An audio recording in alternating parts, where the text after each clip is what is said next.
예, 이사야 8장 첫 단락의 제목을 이젠 삽니다 그렇게 잡았습니다. 이 가인의 때로부터, 그러니까 선악과를 먹은 때로부터 우리의 삶은 세 가지로 살지요. 첫째가 죄책감, 내 죄벌이 중하여 견딜 수가 없습니다. 가인이 그랬죠. 그 다음에 낮은 자존감, 하나님이 나를 쫓아내시오니 그래요. 하나님 쫓아내신 적이 없죠.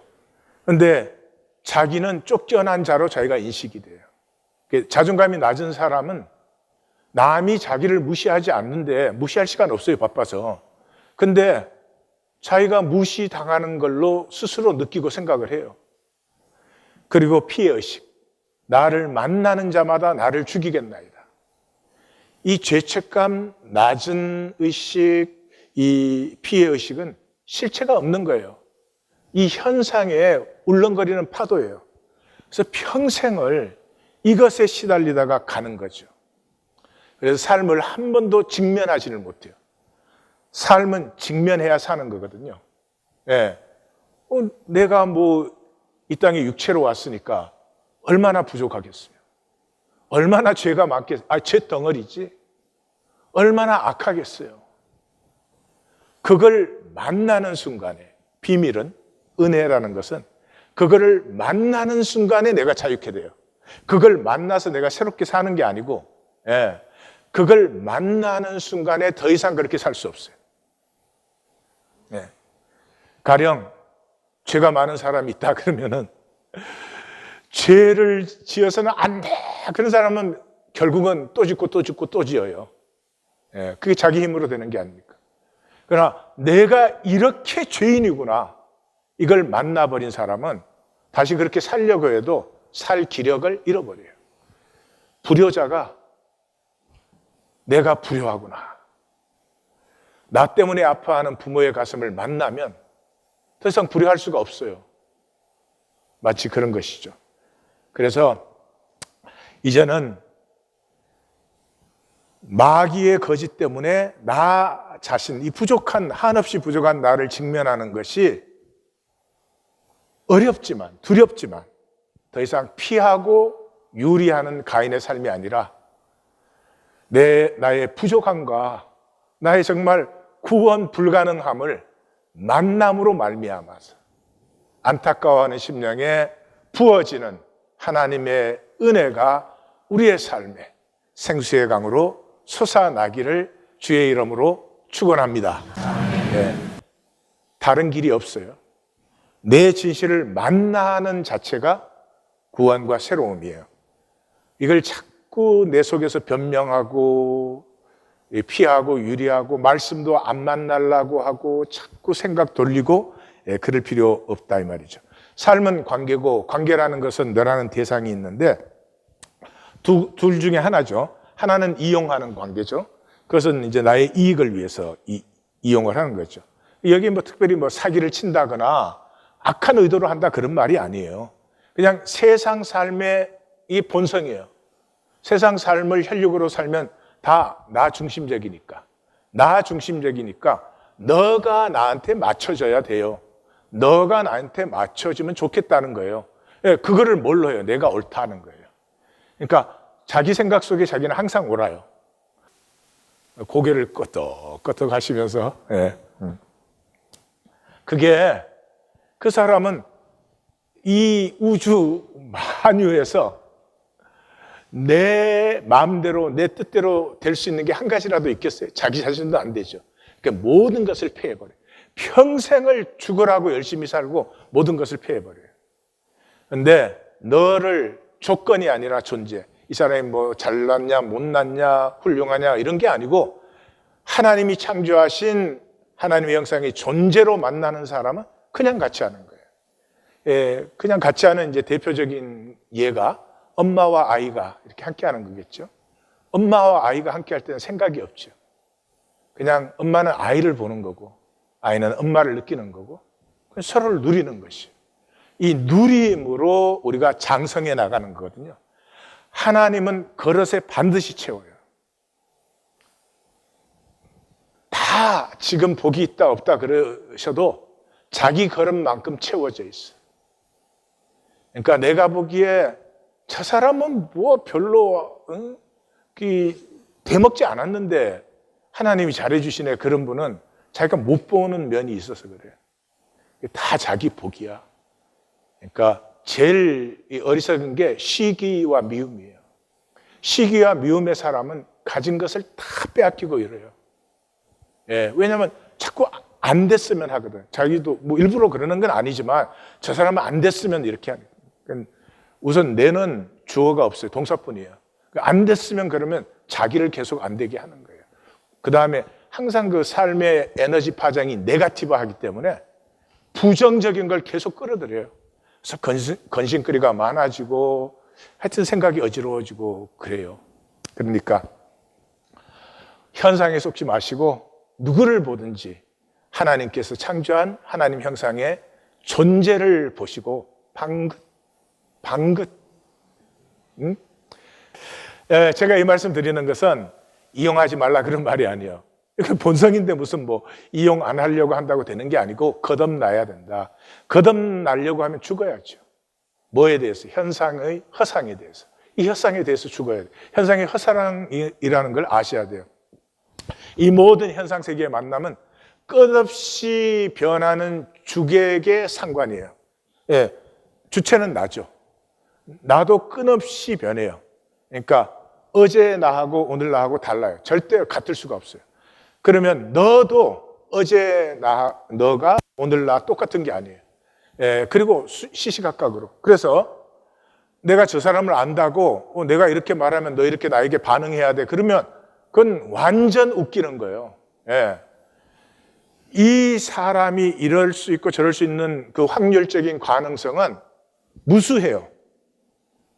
또 그 사람을 대하는 나도 이런 사람일 수 있고 저런 기분일 수 있고 이런 정서적 상태, 몸의 상태, 무한 변수 중에서 확률성이 서로 만나는 거예요. 그러니까 좋은 확률성이 만나서 서로 기쁠 수도 있고 좀 짜증스러운 확률이 나타날 수도 있고 그거 갖고 신경 쓰면 안 돼. 확률이네. 이러면 끝나는 거지. 예? 그게 양자역학이에요. 예? 그냥 확률이야. 그래서 뭐 내가 쟤한테 어떻게 해줬는데 지가 나한테 저럴 수 있어 뭐 이런 거.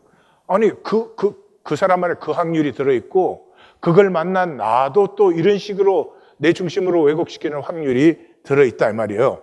그래서 주체도 이 빈 에고를 가지고 계속 리액트를 해나가는데 그 확률이 어떨지 모르고 객체도 실제가 없는 확률이니까 이 현상은 그 자체로 거짓 기제를 발동시켜요.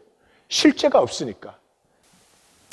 그래서 우리는 이 단절된 현상으로 사는 우리는 진리까지도 거짓의 도구로 만들죠. 그게 종교잖아요. 예. 그런 우리를 향해서 주시는 말씀이 이사야 말씀이죠. 이사야 8장 1절에서 10절은 한마디로 본질을 보면 생명을 산다. 뭐 생명을 살아라 그런 게 아니에요. 살아라 그런다고 우리가 살 수 있는 게 아니잖아요. 개를 보고 너 좀 사람처럼 살아라 이런다고 되는 일이 아니잖아요. 그러니까 본질을 보면 생명은 저절로 생수의 강으로 솟아나는 거예요.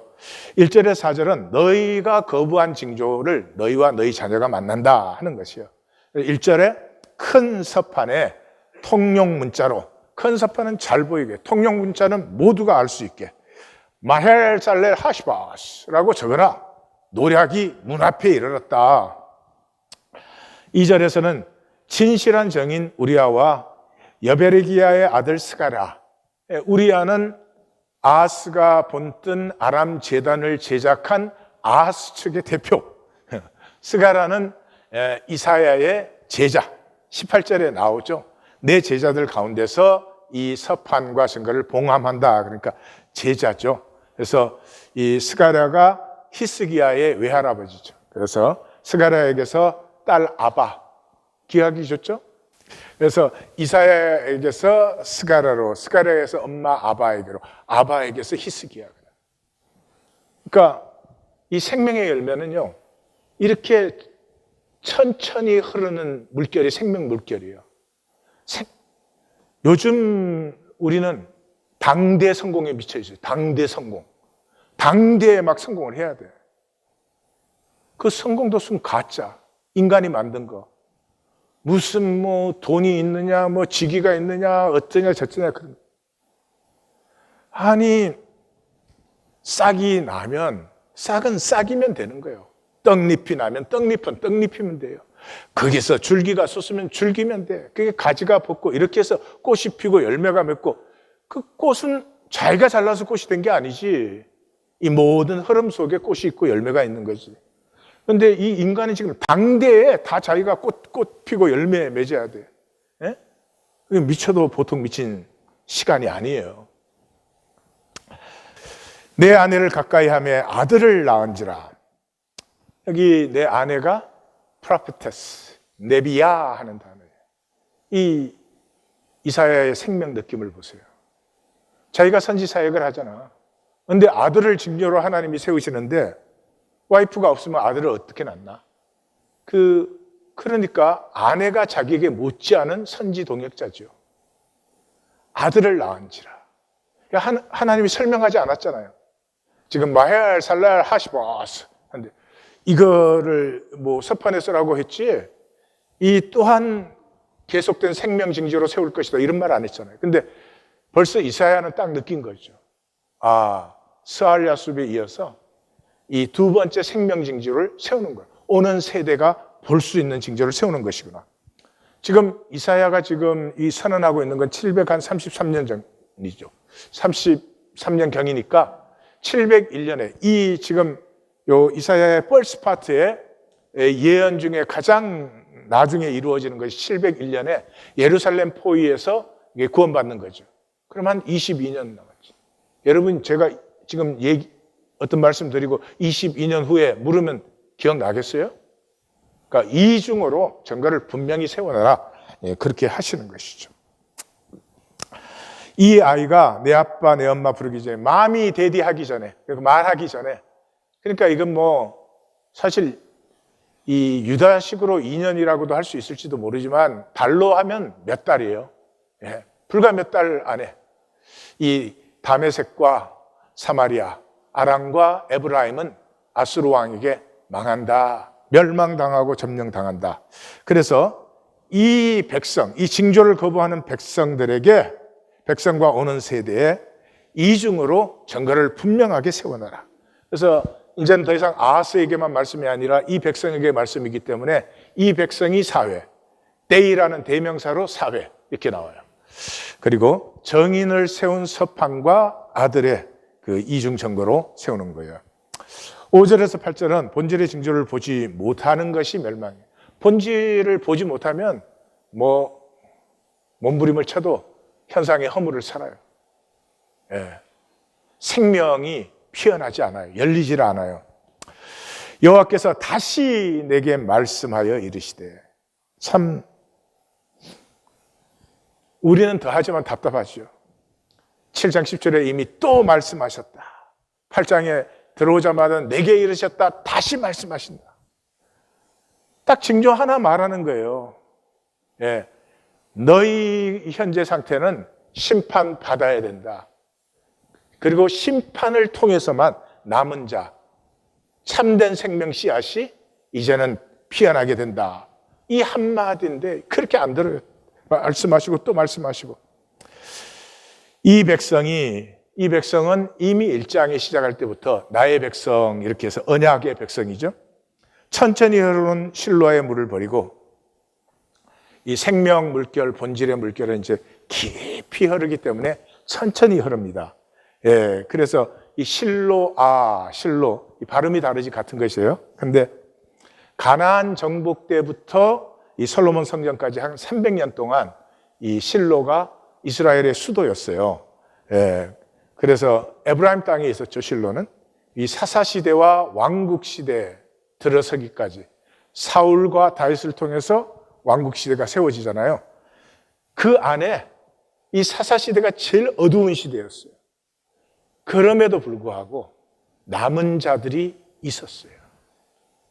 여호수아부터 시작해서 사사들, 사사기 시작하면서 사사는 내가 함께하는 사람 그러시죠. 그 사사들과 한나와 사무엘을 통해서 그러니까 하나님의 가슴 속에는요, 그 수많은 사람들 중에 이 하나님의 말씀이 흐르고 있는 이 가느다란 줄기가 하나님의 사랑이에요. 그리고 이게 첫사랑이에요. 거기에서 다윗이라는 열매가 맺히는 거예요. 그래서 보면은 실로는 여호와의 집이라는 말씀이 많이 나오죠. 그리고 예레미야에 가서는 이제 하나님의 이제 이 예루살렘이 멸망될 때 하나님의 그 속마음이 나타나죠. 너희는 내가 처음으로 내 이름을 둔 처소 실로에 가서 하나님의 첫사랑 약속의 땅을 향해서 믿음으로 백성을 인도했던 여호수아로부터 그 백성들은 점점 타락해가는 사이에 가느다랗게 흐르는 그 첫 물결, 다윗을 열매 맺은 그 물결이 하나님의 첫사랑이에요. 그래서 창세기에 이미 예언되어 있죠. 규가 유다를 떠나지 아니하며 통치자의 지팡이가 그 발사에서 떠나지 아니하기를 실로가 오시기까지. 그 실로가 이게 장소인데 어떻게 실로가 오냐? 실로가 뭐예요? 하나님이 임재하시던 성막 아니에요? 하나님의 임재가 하나님의 통치 아니에요? 임마누엘의 통치가 이루어지기까지 이거를 설명해야 알아듣는다면 이건 아버지와 자식 사이가 아니죠. 르신과 르말리아의 아들을 기뻐하느니라. 르신과 르말리아의 아들을 왜 기뻐해요? 이 사람들은 반아수르 정책을 쓰는 사람들이니까. 그러니까 이 연합군이 침공하는 이유가 유다를 멸망시키는 게 아니고 이 정권을 바꾸려고 아하스를 패하고 다부엘의 아들을 세우려고 하는 거예요. 다부엘의 아들은 왜요? 반아수르 정책이니까. 근데 이 백성들이 왜 그걸 좋아해요? 아하스의 악은 말이죠. 친아수르 정책이에요. 그럼에도 불구하고 아수르는 하나님이 쓰는 도구지 아수르가 구원의 주체가 아니다. 이걸 못 봐요. 본질을 못 보고 현상만 보는 거죠. 그럼 우리죠, 우리. 우리가 돈은 삶을 사는 도구지 돈은 구원의 주체가 아니잖아요. 그런데 우리는 돈만 있으면 모든 문제가 다 해결될 것 같이 그렇게 이미 물들어 있어요. 그래서 하나님을 믿지 못하고 돈을 위해서 하나님을 믿어요. 성공을 위해서 하나님을 믿어요. 복을 받으려고 하나님을 믿어요. 그래서 아무것도 못 받는 거예요. 그냥 하나님은 사랑이시잖아요. 말로 표현할 수 없는. 십자가에서 나에게 생명을 내어주신 사랑 아니에요. 하나님하고 관계가 회복이 되면서 이 가인의 죄책감, 낮은 자존감, 이 피해 의식이 그냥 사라지죠. 내가 생각해도 내가 그렇게 살았을 리가 없지. 아니, 왜 내가 그렇게 살겠어? 이건 뭔가 내가 잘못 기억하는 걸 거야. 할 정도로 하나님과 관계 속에서는 이 허상은 사라져 버리고 이 매 순간순간 이 확률적으로 무한 확률로 변하는 이 허상은 사라져 버리고 이제는 본질 하나님의 형상에서부터 솟아나는 생수의 강이 흐르기 시작하는데 복을 받으려고 하나님을 믿으니 이게 하나님은 중심의 진실을 보는데 통하겠어요? 모든 걸 다 패하고는 저는 아무리 봐도 종교인처럼 가난하게 사는 사람은 없는 것 같아요. 이 백성의 악은 뭐예요? 아수르는 계속 뺏어가니까 일단 돈 더 이상 안 뺏겼으면 좋겠다. 지금 안 뺏기면 나중에 더 뺏기는데 눈앞에 계산밖에 모르는 사람들. 그러니까 아하스도 이 백성도 현상만 보지 아수르를 섭리의 도구로 쓰시는 하나님의 깊은 가슴, 깊은 흐름을 전혀 보지 못하는 것이죠. 7절에 보라 주 내가 우리 번역은 되게 보라를 생략해버려요. 왜 그런지 알 수가 없는데 흉령하고 창이란 큰 하수 곧 아수르 왕 그의 모든 위력으로 그러니까 여기 벌써 우리는 이제 알죠. 아수르 왕이 바벨론의 용병을 써서 그 바벨론의 용병들로 이제 뒤덮이게 해요. 그래서 그 모든 골짜기에 차고 모든 언적에 넘쳐 흘러 유다에 가득하여 목에까지 차리라. 이게 이제 701년 사네립이 예루살렘을 18만 5천으로 포위한 사건이죠.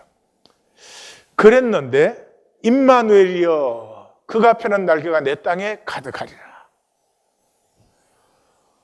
저는 말씀에 제가 미친 사람 같은데요. 이래서 미치는 것 같아요. 잘 생각을 해보세요. 이 당시 이제 사네립이 30만 대군으로 유다를 침공했어요. 그 중에 18만 5천이 예루살렘을, 이미 유다의 46개 성읍은 다 정복했어요. 초토화되었어요. 그리고 18만 5천으로 예루살렘 성을 포위했어요. 이 당시에 아수르에 살아남는 성읍이라는 건 하나도 없어요. 예루살렘은 멸망해야 당연해요. 북왕국이 721년, 남왕국이 701년 이렇게 멸망하는 것이 역사적으로 보면 너무 당연한 귀결이에요. 그런데 이 18만 5천 명이 예루살렘 포위를 풀었고요. 푼 정도가 아니라 아수르의 나머지, 그러니까 12만 명의 대군이 단숨에 썰물같이 물러가 버렸어요. 그리고 사네립은 아수르 제국사에서 가장 넓은 영토를 지배했던 왕이에요. 강력한 정복자였고, 북부 바벨론은 완전히 정복했고 남부 바벨론은 완전히 석구화시켰고 애굽과 애굽 연합군을 격파한 왕이에요. 근데 이 왕이 단숨에 본국으로 물러가서 자기 신 니스록의 신전에서 제사하다가 아들에게 죽임을 당하고 그 다음에 에살하돈이라고 하는 왕이 들었어요. 에살하돈은 우리가 한번 볼 텐데요. 이 사람이 이제 혼합주의를 드린 사람이에요. 그러니까 제국 이해에서 굉장히 중요한 면인데 오늘은 이제 그 시간이 없겠지만 분명히 우리가 이사야서에서 다시 만나게 될 거예요. 그러면 생각을 해보세요. 예루살렘 조그마한 성읍 하나 18만 5천이 다 죽어도 아직 12만이 남아있죠. 그런데 어떻게 예루살렘 포위를 풀었을 뿐만 아니라 유다 땅에서 단숨에 썰물같이 다 물러가 버렸어요. 나는 역사가들이 역사를 이렇게 읽을 때 뭘 읽고 있나, 이런 걸 읽어야 되고 왜 이런 일이, 이 불가사의한 일이 일어났나, 그런 걸 해야 되는 거 아니에요? 하여튼 18만 5천 명이 패전한 것은 그 당시 사실이니까 아수르 그 사네립 그 통치를 적는 그 원통에 적혀 있어요. 뭐라고 적혀 있어요? 그날 밤에 쥐떼가 무기를 다 갉아먹어서 갔다. 말이 돼요? 예, 이게 왕의 통치 업적을 적는 거기 때문에 하여튼 저렇게 적는 거예요. 그 로마의 헤로도투스 역사가는 전염병이 돌아. 그렇게밖에는 설명이 안 되잖아요. 어떻게 하룻밤 사이에 18만 5천 명이 죽어요? 근데 성경은 그렇게 말하죠.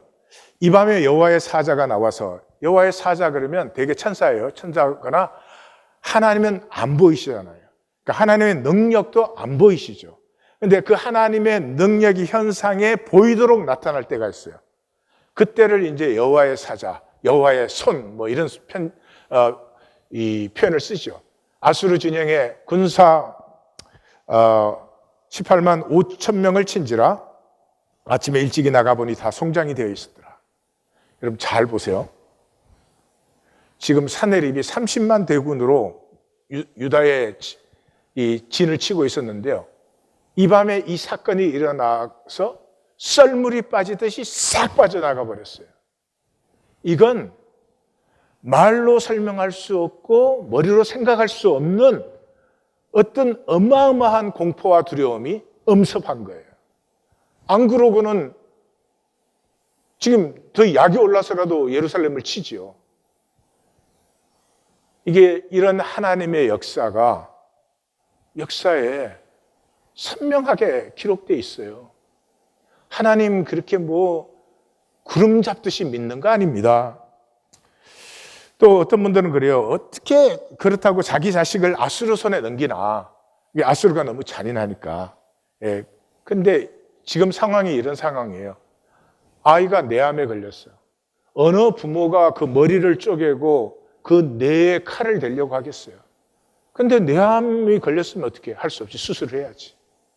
지금 자기 백성을 아수르의 손에 넘기는 것은 이런 상태예요. 또 다르게 표현하면 이런 거예요. 웨딩 드레스를 입었는데 얼룩이 조금 졌어. 이거는 탄광촌에서는 얼마든지 입어도 돼. 깨끗해 아직도. 근데 결혼식에는 입을 수 있어요? 없어요? 그런 상황이다 이 말이죠. 하나님의 가슴을 이렇게 좀 따라 흐를 수 있어야 돼요. 왜 하나님이 심판을 구원의 이 섭리로 쓰시는가?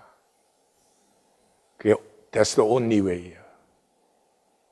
인간은 심판받기 전까지는 결코 아름다워지지 않아요. 아름다운 척만 해요. 예. 심판을 만나면 거짓과 가증스러움이 사라지고 어린아이 같아져요. 평생을 막 거짓 아닌 것처럼, 가증스럽지 않은 것처럼 그렇게 사는 데다가 몸부림을 쳐요. 일생을 거기에 바친다고요. 이 세상에 이렇게 어리석은 일이 어디 있겠어요? 근데 심판을 딱 받아버리면 내가 이렇게 거짓되고 이렇게 가증스러워서 하나님이 나를 불쌍히 여기시는 거예요. 거기에서부터 하나님과 함께하는 역사가 시작되지, 내가 거짓 아닌 것처럼, 가증스럽지 않은 것처럼 하고 있는 동안은 내가 하나님의 역사를 딱 거부하고 있는 거예요. 그게 뭐예요? 종교의 역사죠. 그래서 이 제국이 뭐예요? 제국은 이 하나 되자는 거예요. 많은 나라와 민족들을 정복을 해가지고 우리가 하나다, 우리가 남이다, 이게 제국이에요. 그래서 이 세상의 모든 일은 목표가 하나 되자에 있어요. 그 왜요? 우리가 한 하나님에게서 났고 한 아버지에게서 난 하나이기 때문에 이게 인간 DNA예요. 그래서 이 하나가 된다는 걸 목표로 전부 끌어모으는 거예요. 올림픽에 뭐 우리나라 뭐 메달 땄나 뭐 아직도 그런 거 신경 쓰시는 분들도 있잖아요. 그 왜요? 우리가 하나니까. 남이가 그래서 그러는 거지. 예. 근데 그건 다 가짜잖아요. 진정한 하나는 뭐예요? 생명이 통하는 하나죠. 그래서 제국이 그냥 쓰는 게 아니고 이념화 시켜요. 이념화. 그 이념의 목표는 항상 하나됨에 있다 이 말이죠. 그런데 이 제국은 이제 거짓 한 개를 이렇게 우리에게, 지금 시장 제국, 이 세상 현대도 마찬가지예요. 그러니까 거짓 한 개는 세 가지가 들어있었어요.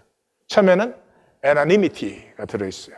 anonymity는 이렇게 무명스럽고, 번역이 어려워서 그러는데, 이 anonymity라고 하는 것은 맞추어지는 거예요. 맞추어지는 거. 네, 그래서 뭐, 요즘 패션이 이렇다 그러면 거기에 자기를 맞추면 자기가 뭐가 된 것 같아요. 예, 그런 것이고, 그 다음에 컨테이전이 전염인데 주체성을 상실하고 그 전염된 가치관을 이루려고 몸부림을 쳐요. 그래서 뭐 명품을 사야 된다, 뭐 이런 거, 명품 들고 다녀야 된다, 뭐 인류가 그렇게 좋은지 하여튼 뭐. 그 다음에 successibility, 이게 이제 전문 용어에서 그러는데 successibility라는 건 체면되는 거예요. 체면. 그래서 사실은 어떤 외부 것이 내 것처럼 이렇게 체면된 상황이에요. 그래서 결혼할 때 보면은요, 저 사람 내가 사랑하는가, 저 사람과 내가 평생 동행하고 친구가 되고 생명 파트너가 되고 그런 거 아니에요? 근데 그런 생각은 하나도 없어요. 그런 조건이 있어. 뭐 학력은 어떻게 되고 경력은 어떻게 해야 되고 뭐 집은 뭐 I don't know. 뭐 조건 보고 결혼을 해요. 이게 체면된 거 아니면 뭐예요? 그래서 1820 데일리 브레드는 나됨이 회복된 우리를 가꾸자. 나됨을 회복시키는 우리를 가꾸자 하는 게 이제 1820 데일리 브레드예요. 그래서 이 모든 세상의 이념은 거짓으로 우리가 이래야 하나 된다 하는 것인데, 그래서 이제 아수르는 뭐예요? 아수르는 혼합주의, 막 섞는 거예요. 정복한 지역은 막 섞어버려요. 근데 막 섞어놨더니 사람들이 막 가족에서 떨어지고 자기 땅에서 떨어지고 하니까 오히려 제국에 불만이 많고 화가 나가지고 제국이 그것 때문에 무너졌어요. 그래서 바벨론은 이렇게 흩어져서는 안 되고 그냥 이젤 왕고무까지는 같이 살게 해줘야 된다. 그래가지고 집단 이주를 시키는 거예요. 근데 집단 이주를 시켰는데도 안 돼. 그래서 페르시아가 들어와서 페르시아는 행정이에요, 행정. 그래서 그 전국을 120도로 나누어 가지고 지금으로 말하면 120 국가예요, 스테이트. 거기에 세 총리를 두어서 40 스테이트씩 이렇게 관할하고 페르시아는 정말 행정을 완성시켰어요. 그럼에도 불구하고 안 되니까 이제 헬라가 딱 들어와서 알렉산더가 그런 걸로 하나 되는 게 아니다. 그냥 헬렐리 해야 하나 되는 거다. 그래가지고 가는 곳마다 헬레니즘을 막 심고 자기는 막 정복하는 지역마다 거기 여자하고 결혼하고 결혼한 문화가 심어지나? 하여튼 그랬어요. 그랬는데도 안 돼. 그래서 최종적으로 한 게 뭐예요? 로마예요. 로마는 이런 이념적인 거 다 좋지만 직접적으로 관리되지 않으면 제국은 무너지는 거다. 그래서 문제가 생기면 그냥 급히 이 군대를 파견할 수 있는 길을 사방으로 다 닦았잖아요. 그래서 모든 길은 로마로 통한다. 그런 말이 그래서 생겨난 거예요. 그래서 이제 로마가 BC 8세기에서부터 시작해서 신성 로마 제국은 어디 1764년, 46년인가까지 하니까 2500년? 그래서 모든 역사가가 연구하는 건 뭐예요? 왜 로마가 멸망했는가? 그걸 몰라? 쓰러졌으니까 멸망했지. 참나. 그게 연구거리야? 예. 우리는 제국은 상관없지만 가정도 마찬가지예요. 거짓 이념으로는 절대 서지 않아요. 예. 돈이 많으면 뭐 성공하면 다른 집보다 출세하면 그러면 하나 될 것 같죠? 하나 안 됩니다. 하나가 되는 길은 본질이 피어나야 돼요. 예, 그래서 우리가 세상에서 종교 생활을 하면서 이 심판되지 않은 타락한, 심판되어야 아름다워진다고 했죠? 심판되지 않은 채 가인의 후예들, 이 타락한 영의 흐름은 거짓 이념을 만들어내요. 그 이념을 중심으로 자꾸 거짓 세계를 강화시키는 거예요.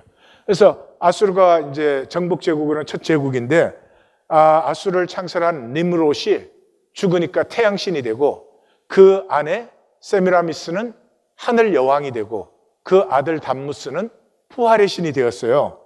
그런데 항상 그래요. 이게 완성이 되는 것은 통일교도 한국에서 시작되지만 한국에서는 뭐 그래서 믿는 사람들이 뭐 그 당시에는 많았지만은 다른 사람은 다 저 사기꾼, 아우 저런 거 이렇게 되죠. 그러니까 통일교가 어디에서 꽃을 피웠어요? 일본에서. 일본, 이 잡신의 나라. 그러니까 뭐 일본에서 통일교가 세계적인 종교가 됐는지 가짜 기업이 됐는지 모르겠지만 하여튼 그렇게 됐고 스탈린주의도 스탈린이 아무리 그래야 러시아에서는 뭐 잠시였죠.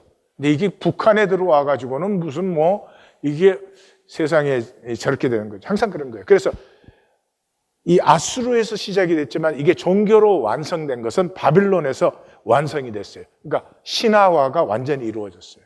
근데 로마는 이제 그런 것들을 다 받아들인 나라예요. 그러니까 대표적인 것이 뭐예요?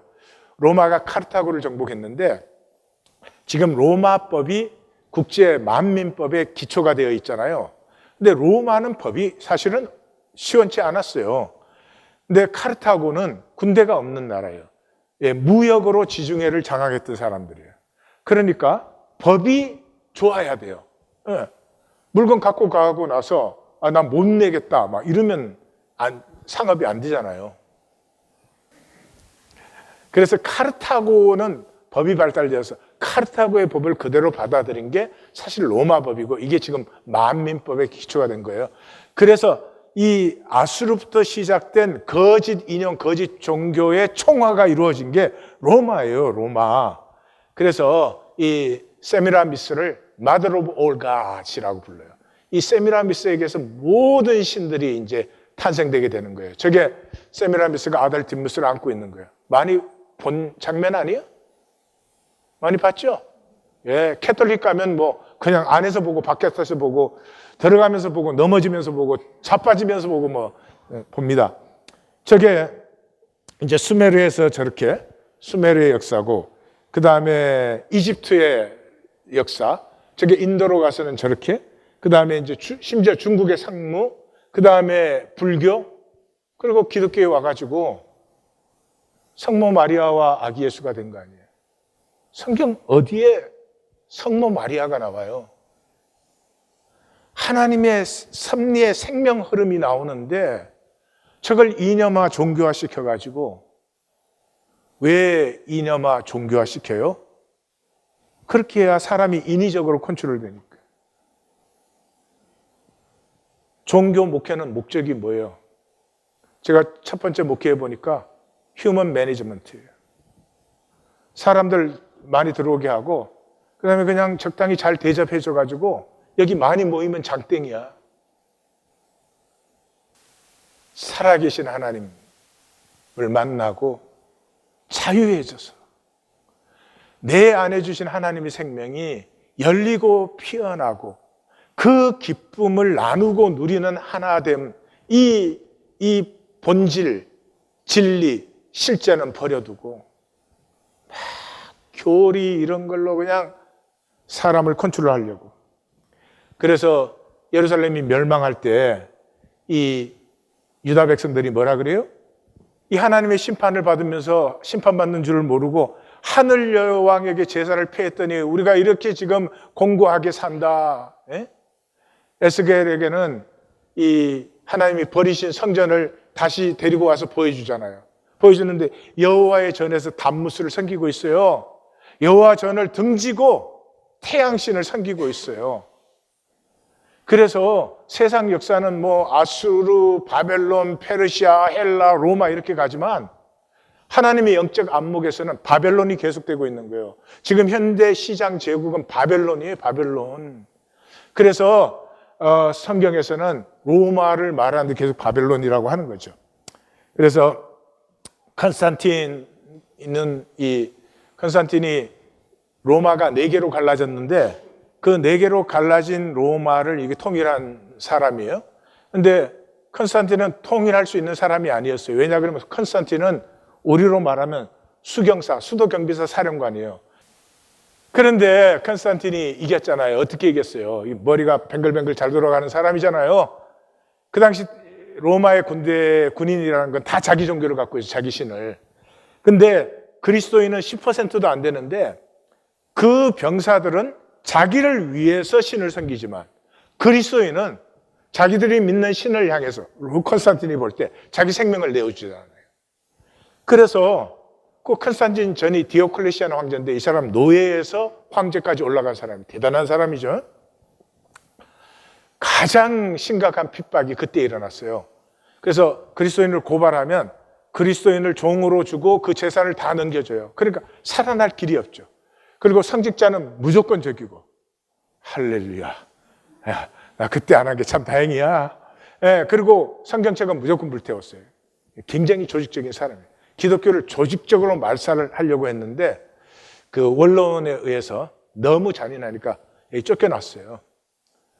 그렇게 하고 이제 컨스탄틴이 이 4개로 갈라진 로마를 통일하고 자기가 황제가 된 거거든요.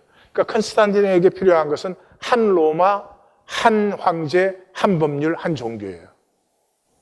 기독교보다 좋은 게 어디 있어요?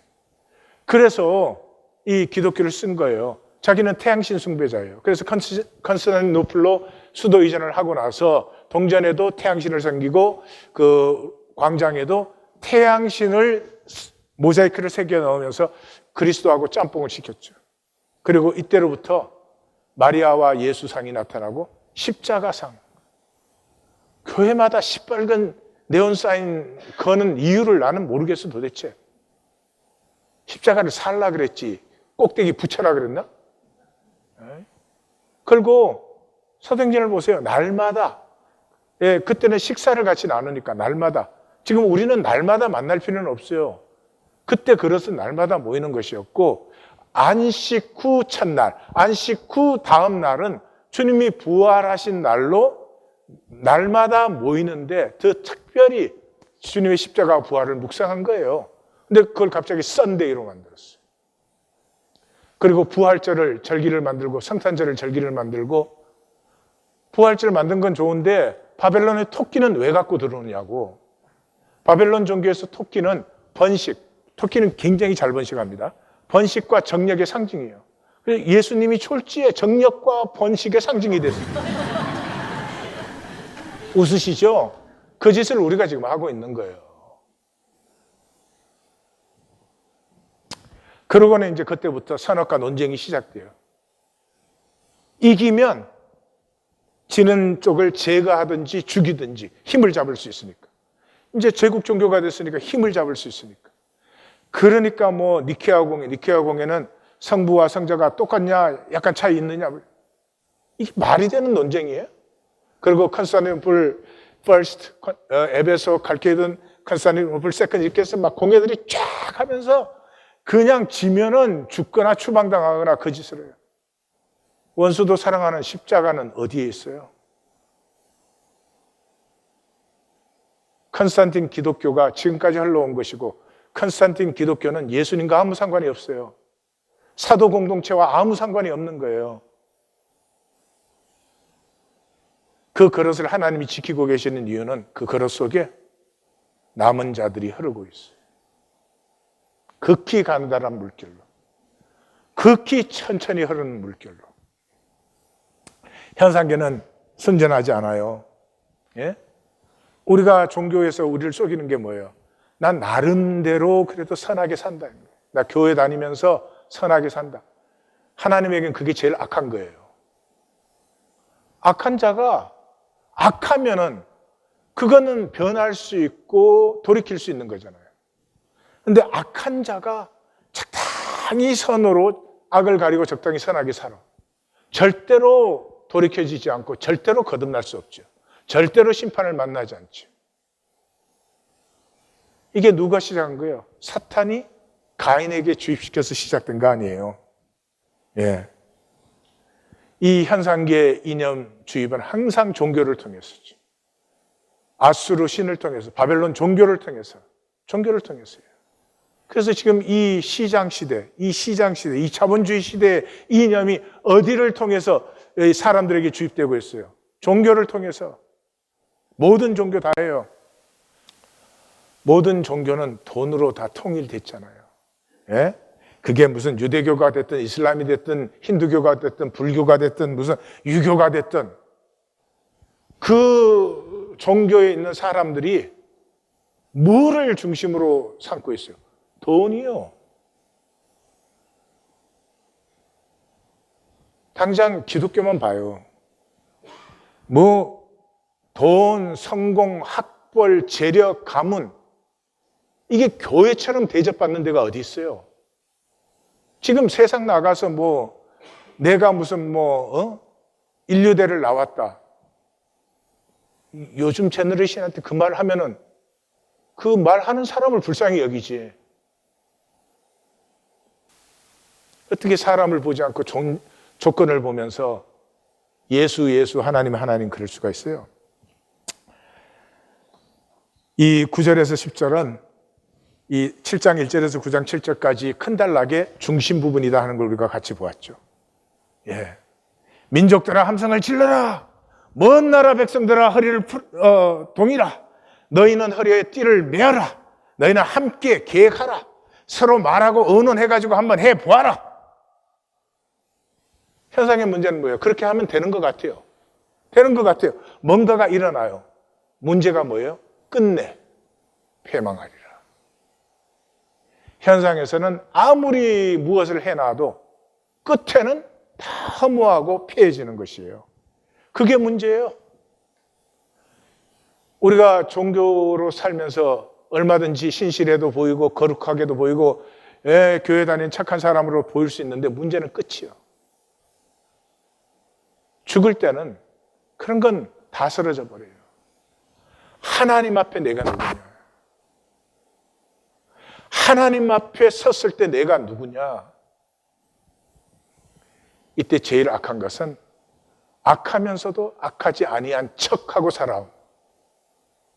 아마 그래서 성경은 종교인에 대해서 제일 경고하는지 모르겠어요. 이루지 못하리라. 시행하지 못하리라. 끝에는 안 돼요. 종말은 내가 만들 수 있는 것이 아니니까. 서는 것은 임마누엘의 역사밖에 없어요. 이는 하나님이 우리와 함께 계십니다. 임마누엘의 역사가 남은 자의 역사고 종말적인 삶을 사는 것이고, 그것은요, 종말적인 삶을 사는 사람은 일용할 양식으로 살아요. 새끼 먹을 것이 있으면 족하죠. 그냥 그 허상을 만드느라고.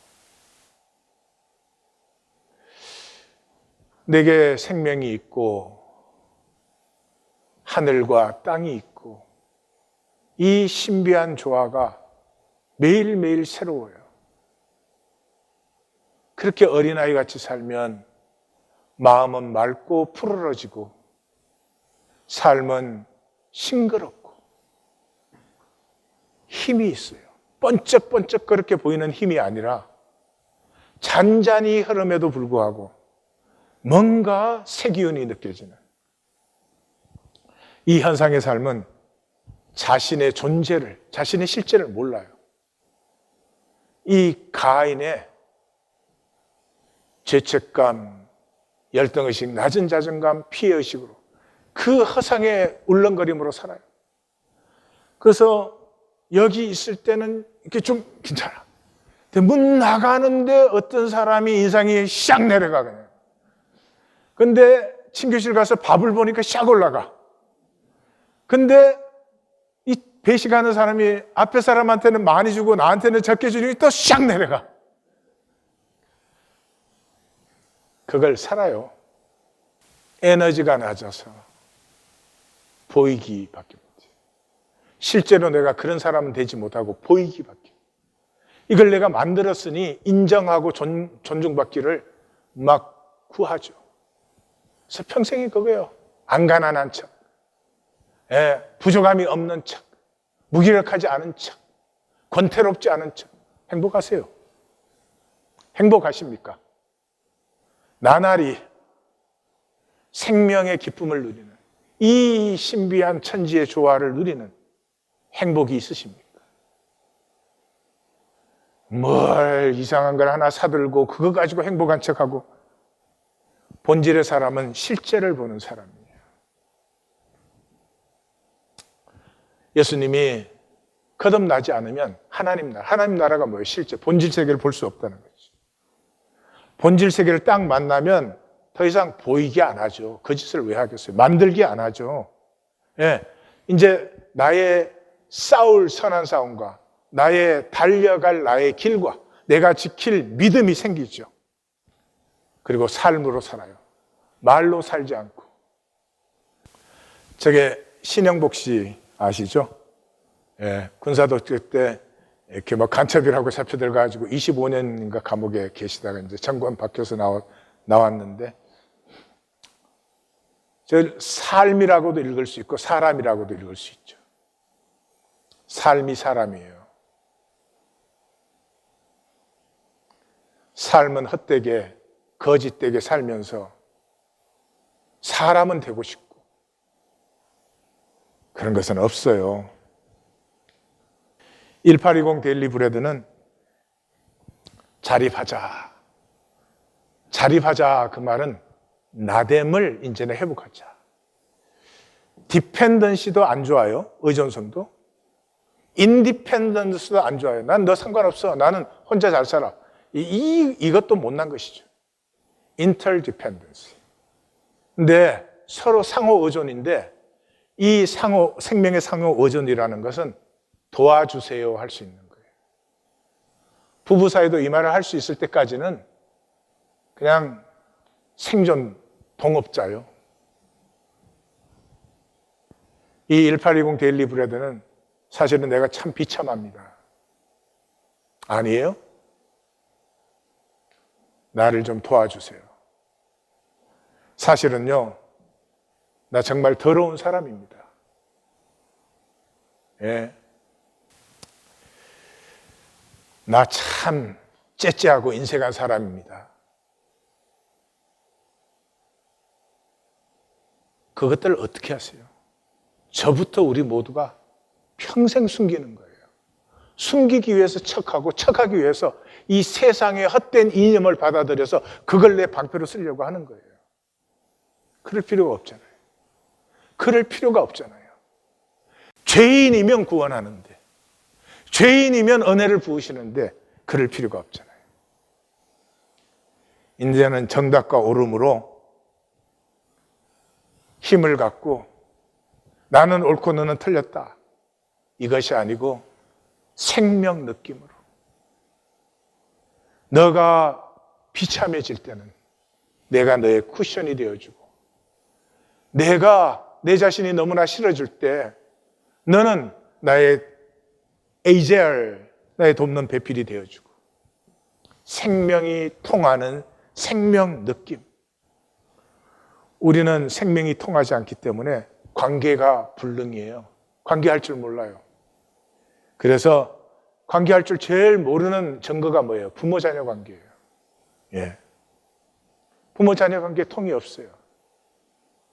요즘은 이제 발달돼서 이 의수 만드는 그 기술이 굉장히 발달했습니다. 근데 이 연구하시는 분들이 제일 어려운 게 컵에다 물 받는 거래요. 의수로. 우리는 그냥 하니까 모르지만은 물이 찰수록 무거워지기 때문에 우리 손은 아주 정확하게 점점 압력을 높여줍니다. 그렇게 해서 물을 받는 거예요. 근데 이렇게 컴퓨터가 발달됐는데도 그걸 못해요. 그게 우리가 자녀 기른 거예요.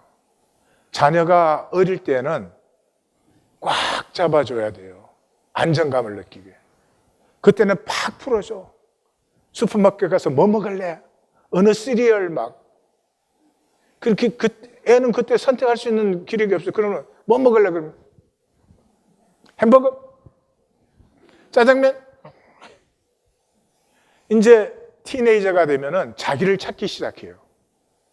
그때는 느슨하게 압력을 늦춰줘야 돼요.